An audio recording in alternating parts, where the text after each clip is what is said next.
Hello BookTube, welcome to the Literary Buffet. My name is Louis and today we'll do something a bit different. This month has actually been marked by two Hungarian events. On the one hand, as you probably all noticed, Laszlo Krasznahorkai has won the Nobel Prize in Literature. And secondly, Thomas Pynchon launched his newest novel, which happens to actually take place partly in Hungary as well. This is actually a picture from Budapest in the 1920s, 1930s. So I thought I'll just give you like a little sample of Hungary-related things that I have in my collection, in my vault, so to say. I haven't read most of them. This is just a sample of books that I have accumulated over time. Maybe one little disclaimer in that respect. I actually am quite fond of buying books. I probably shouldn't, but hey, everyone has their hobbies and their ways of spending money. And for me, one of my aims is to really build a library of canonical literature, not just from the Western canon as typically understood, but also of lesser known, lesser appreciated literatures. And so for me, it's really, it's not necessarily an aim of, accumulating books that I want to read in the next year, but really gathering the books that might last until basically the rest of my life. And that's why I do have, or I do enjoy just, searching for what are the important books in the various literatures of the world. So today I will show you a few of those that I have accumulated for Hungary. And we'll start, of course, with the Nobel Prize winner himself, Laszlo Krasznahorkai. This is a French version of his novel War and War. It's not one that I typically see commented on YouTube, but it's the one that I've read. It's actually maybe one that can be recommended as an entry into Krasznahorkai. So it's not like what you hear sometimes about his other novels, where you have these run-on sentences that go on for ages and ages, or maybe for the whole book, as in his last novel, Hersht 1, 2, 3, 4, 5, whatever the number is at the end. So War and War is actually, from that perspective, a really easy to read novel. It's what's written in 1999, and it follows Korim, a guy from rural Hungary, and in the library there, or in some archives, he has found an ancient manuscript. And he believes that that ancient manuscript is so important that it needs to be shared with the world. So we're in the 1990s Hungary. So if you want to share something with the world, what is your thought? Well, I should put it on the internet. I think nowadays, 25 years later, we know what that means. If you just put something on the internet, it's like you just throw it out of the window.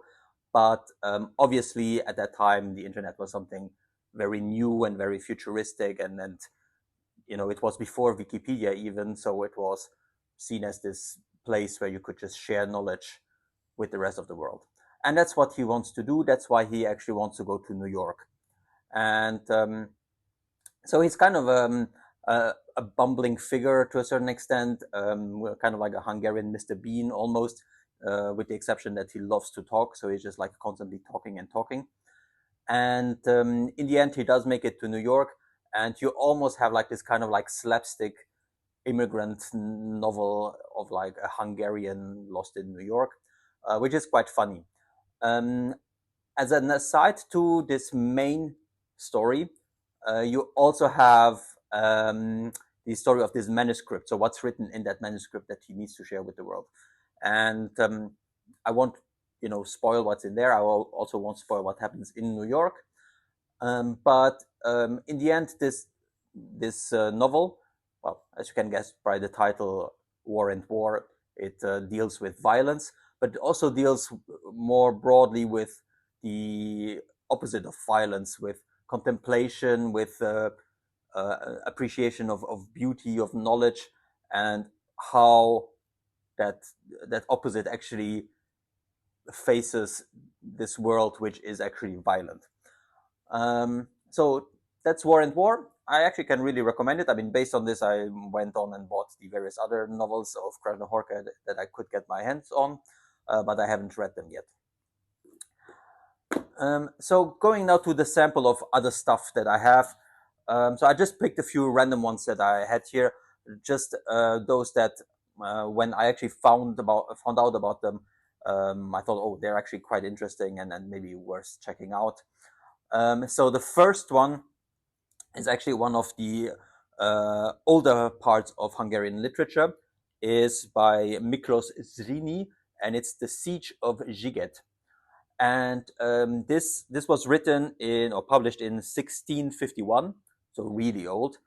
It's one of the first masterpieces of Hungarian literature, and it deals with it's an epic, so also that is not something necessarily typical. At least it's not typical of English or French literature. You don't really have epics that are really recognized.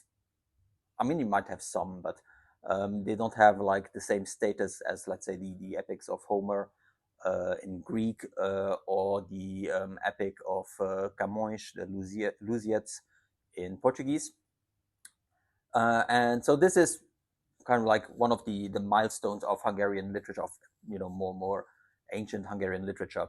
Miklós Zrínyi was actually the leader of today's Croatia, but under Hungarian rule. And his this epic is based on something that I think his grandfather, if I remember correctly, actually lived through, which was the Ottoman siege of the Hungarian fortress of Sziget. So, a Hungarian epic from the Renaissance. Then the next one, so this is closer to our time. Next to Krasznahorkai, there are a few other authors that are relatively recognized. Péter Nádas is one that comes up often, but one that I've seen less often mentioned is Péter Eszterházy, who I believe has passed away in the meantime. He published this book in 2000. In English, it's called Celestial Harmonies, and it's kind of like a novelization of his own family, the Eszterházy family, which was one of the leading noble families of Hungary. I think when you think of the Austro-Hungarian double monarchy, when you think about Haydn and some of these composers, I believe it was Haydn that was hosted by the Eszterházy family in their palace and was basically their private composer. So you actually have a very, very powerful family, and via this family, he traces basically the whole history of Central Europe. Then this month I also read Dracula by Bram Stoker, and while I was doing some research for Hungarian literature and then famous Hungarian authors, ChatGPT actually recommended Noémi Szécsi, so a female author, which is actually rare. You don't come across so many female Hungarian authors when you just Google for Hungarian canon and Hungarian literature. This is the Finno-Ugrian Vampire, and it was published in 2002. And I don't know anything about it except that the title is pretty cool. So Finno-Ugrian is a reference to the language family to which Hungarian belongs. So Hungarian is completely in a separate family than most other languages in Europe. It's only Finnish and Estonian and some minor languages in today's Russia that also belong to this Finno-Ugrian family, and I think Sami as well in Laponia. And so obviously it's a very different type of language than almost any other language that you speak in Europe. So I don't know what this has to do with vampires, but I'm sure I will find out once I read it. So the little caption here at the top of the back says, "Everybody wants to be a vampire these days, don't they?" So I think the protagonist doesn't necessarily want to, but let's see what happens to her. Then moving on, and actually staying with female Hungarian authors, I just got this one sent to me end of last week. It's by Ágnes Nemes Nagy, I believe it's how you pronounce it, but please correct me in the comments. It's a short collection of poetry by her. She is, as it's stated in the back, or actually you can see how she looked like.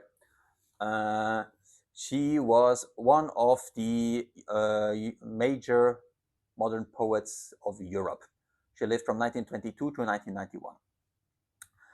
So I don't know anything about her except when she lived, but let me just read you a short poem. It's not Poetry Thursday, but I think every video is fine to read a poem. So this poem is very short. It's called When in English, and it goes like this.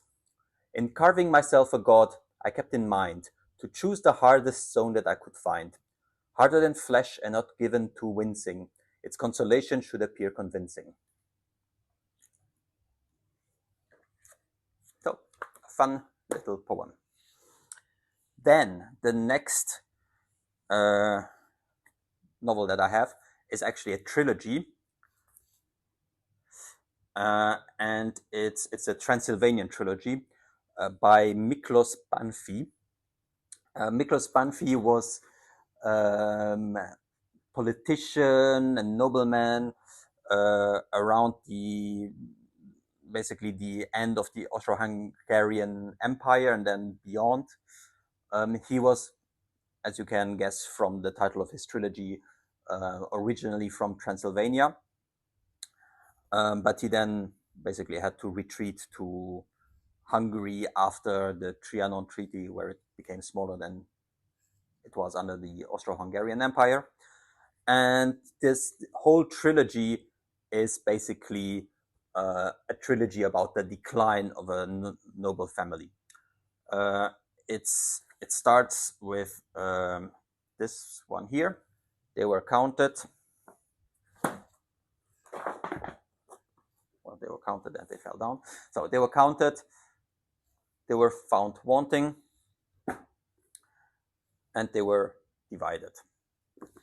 Which is, of course, the stuff that was written in this Bible story about the Babylonian king was having his feast, and then God scribbled something on the wall, and it was exactly this. They were counted, they were found wanting, and they were divided. So this was what I have in terms of fiction or literature. But I also have like an additional non-fiction book to recommend. This one is one I actually read, and it's not by a Hungarian, but it's about Hungary in part. It's by Martyn Rady. This is the German version. The English version, and it was originally written in English, is called The Middle Kingdom, A New History of Central Europe. It was published in 2023, I believe. And it's actually a very good history about the countries that are to the east of Germany. So Germany is included to a certain degree, but it focuses especially on Poland, Czechia, and Hungary. And that's quite interesting because normally when you read histories of Europe, the histories of those countries is kind of like subsumed in the bigger narratives of whatever happens in Western Europe. And here the focus really lies on what happens in these countries. And so if you want to learn about Hungary or about, in general, Central Europe, I can really recommend this book. It might actually be even better than, let's say, a history of Hungary by itself, just because it puts Hungary in the context of its surrounding, of the surrounding kingdoms.